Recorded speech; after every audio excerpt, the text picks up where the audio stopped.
It is final number 5 for a Jose Riveiro, and he has never lost a final in South Africa.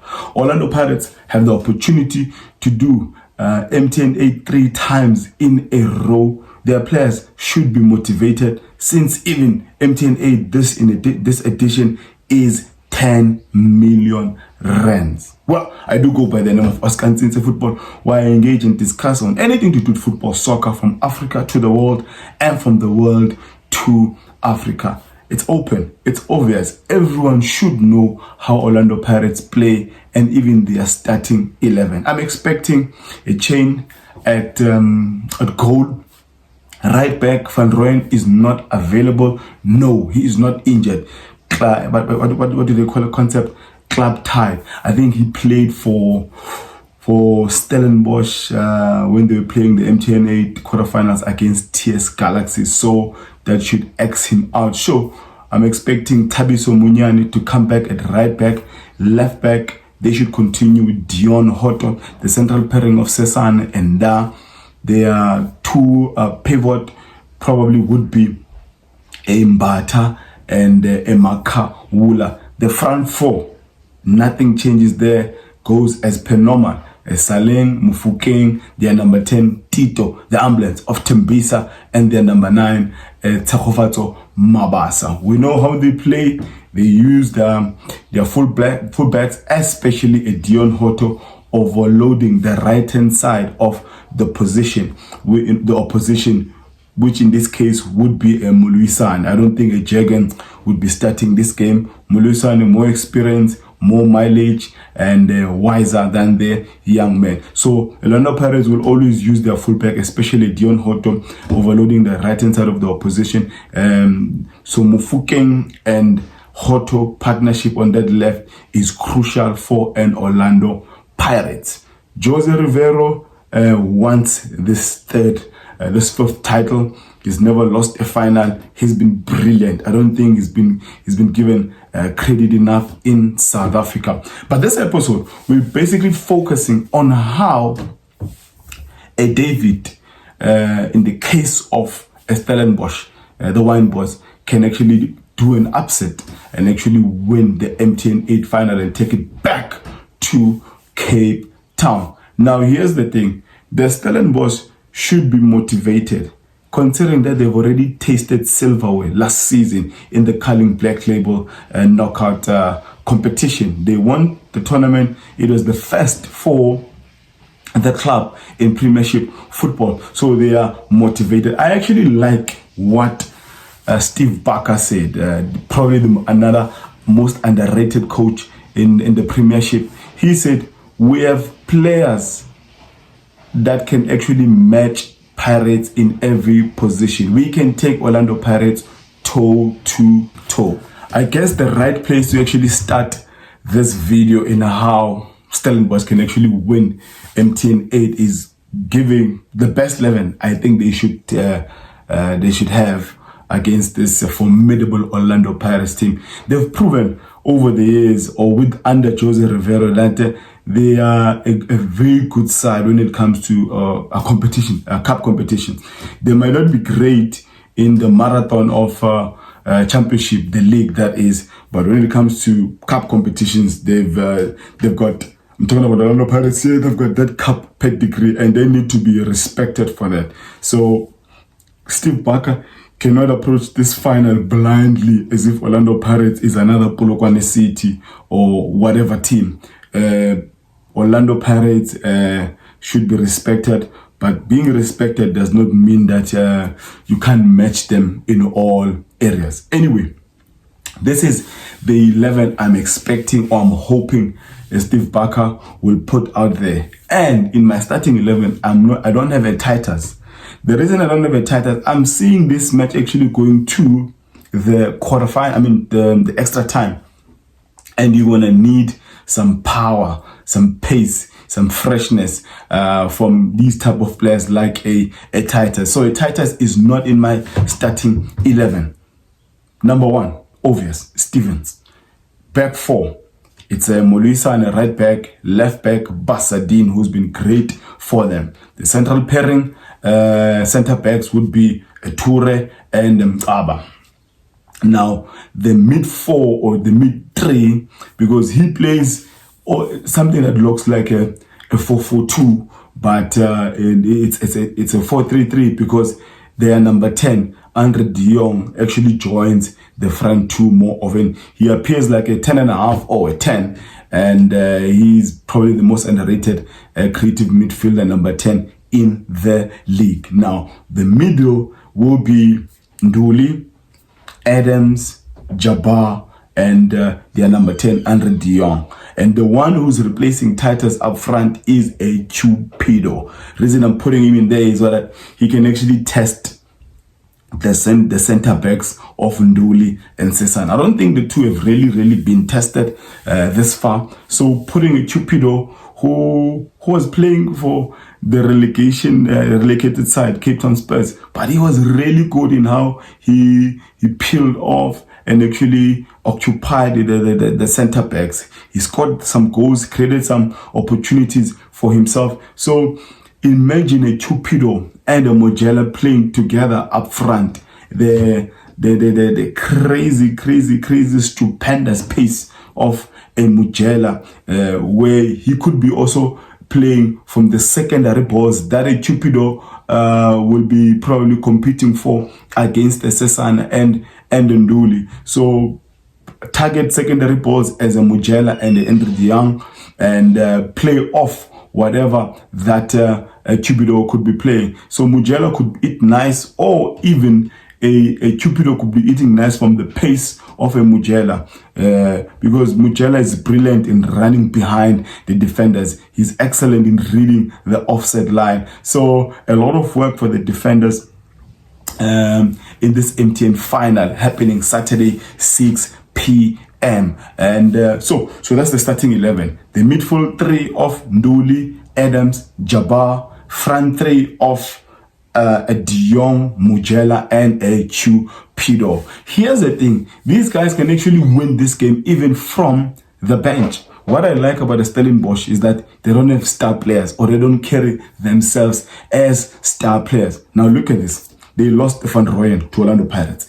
They lost the Reiners to Mamelodi Sundowns. They lost a pacey Van Veek creative winger to an Austrian team. They could have lost Pasadena, they could have lost the Toure, they could have lost an Eden, but the club was able to keep those players, and they've signed well even in the market. They've got Barnes on the bench. They've got an experienced defender in when you want to consolidate, and if you are leading, they've got an Onyango Brian from the bench coming from Mamelodi Sundowns free. They've got a Kumane Butaka, originally a winger, but a guy is superb playing in the midfield as an 8, and it can also play as a defensive midfielder. They have obviously a Titus that I've mentioned playing as a winger, also playing a false 9. So they've got a Palace, similar to a Van Veek that left. They're coming from the development team. So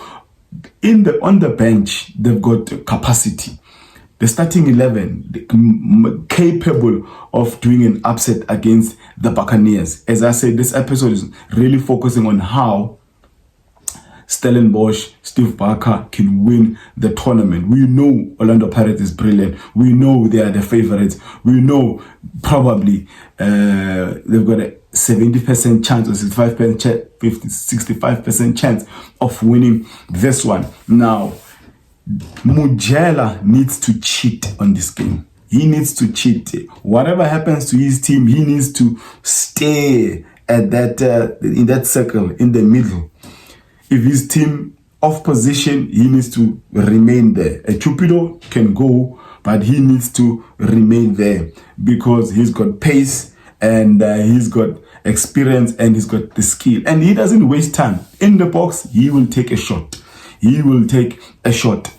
These guys are also dangerous in their set plays. Their corners, their free kicks around the box. They can take their corners short.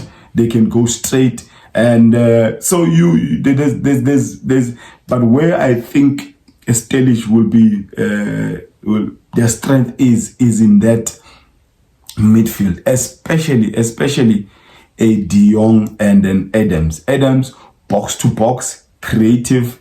A De Jong, it's almost like the brains of this team. He will make your Mujela play. He will make your Chupido play. He will make your Titus play. He will make everyone in the front actually have a taste of the ball. He can take shots outside the box.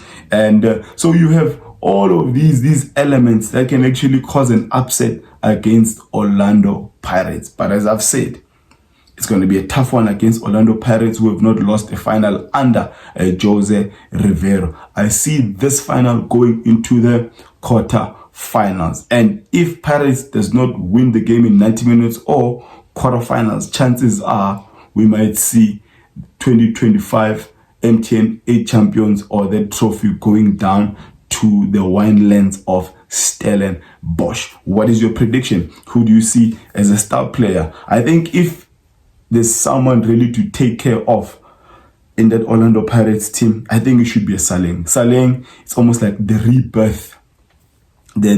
He's resurrected from what we saw last season. Saleng is going to be dangerous, and he will definitely be will have a field day. I'm talking about Pasadena. He's going to be occupied in all angles when it comes to Saleng. Saleng running behind players, he's very good. He's very skillful. He can cut in, and he can also take you to the byline and take a cross with his right foot. So Pasadena is going to have a tough one tomorrow. But again, Ndule and the Jabbar should be able to assist a Pasadena on the right, and then Ndule again should be able to assist a Mulisana against a Mufukeng. But we know Steve Barker has got a big heart, he's bold. He might actually even start the young lad on that right back against a Mufukeng. Two boys playing against each other and the highest level in the Premiership football. It's going to be an interesting final. I'm excited, and all we want to see good football. We want to see this team taking each other, toe to toe. Just as Steve Barker said, they've got the capacity to take Pirates pound for pound. And as I've said, my prediction is they will go to quarterfinal. The extra time, there's going to be goals. It might end 90 minutes in 1-1 or 2-2. But if Orlando Pirates do not win in 90 minutes or extra time, they might kiss that MTN8 trophy bye-bye in the on penalties. So that's how I end this episode. Really, really excited. And one thing I need to mention about Talent Mbata is that if he's playing whether as an 8 or as a 6, Charlie, we know you're talented. Don't run with the ball. Do your basics right. Feed your ball to your number 10. Feed your ball to your fullbacks who are up, your Hoto or your Tabiso Munyane. Feed your ball to the front players. Don't run with the ball. Running with the ball is not your strength. There are players who will do that better, like a Saleng, like a Mufukeng. Don't run with the ball, Talent Mbata. You are excellent. Your ball retention is good. Interceptions are good, and how you're feeding the players around you is good enough. So why run with the ball? Because more often than not, I've seen you running with the ball and losing the ball carelessly in a wrong area. And at Stellenbosch, probably the most dangerous team in transition in this country, in this league. So you lose the ball as Mbata, let's say around the box, because at that time, probably most of your players would have pushed up. And as you're running the ball, you lose the ball in those zones. If it is won by Jabbar, Adams, or Nduli, these guys, they only need 3 touches to get to the box. They win the ball in the area, they feed it to a Titus if he's starting, or an Adams, or a Mujela. They're gone. So a discipline is required for Makaula and Mbata, but more so Mbata, because Makaula, he does his job very, very, very clean. Win the ball, basics, give it to someone more creative. Give it to someone who's got the ability to progress with the ball. You are not the best at running with the ball. I'm not saying you don't have the ability to do creative, progressive, passes to your front players, but don't run with the ball. Anyway, I'll end it there. And if you've not subscribed to the channel and you've seen value in how I am breaking down some of these matches, really would appreciate if you join the family. I do go by the name of Oscar Since Football, even on YouTube. Do smash that like button. Do engage on the comments below. Who's your favorite?